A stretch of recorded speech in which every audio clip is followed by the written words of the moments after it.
Hi hello welcome to kitchen and creative vlog. నేను మీ శ్రవంతి అండి. ఈరోజు నేతి బీరకాయతోటి కర్రీ ఎలా ప్రిపేర్ చేయాలో చూసేద్దాము.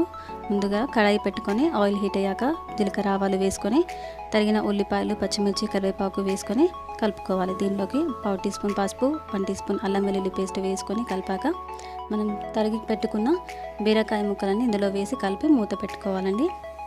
ఒక 5 మినిట్స్ తర్వాత దీంట్లోకి లైట్గా ఉప్పు వేసి ఒక 1 టీ స్పూన్ కారం వేసుకొని కలుపుకోవాలండి.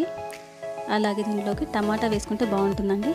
4-5 టమాటాలను పీసెస్గా కట్ చేసుకొని ఇందులో వేసుకోవాలండి. దీనిపైన మనం ఉప్పు చల్లేసి మూత పెడితే ఒక 5 మినిట్స్ పాటు ఉడికించుకుంటే టమాటాలు అనేది తొందరగా ఉడికిపోతాయండి. సో చూసారు కదా, ఇలా ఉడికిపోతాయి తొందరగా. సో మరొకసారి మనం కలుపుకొని దీంట్లోకి ధనియాల పౌడర్ వేసుకొని సర్వ్ చేసుకుంటే బీరకాయ కూర రెడీ అయిపోయినట్టే.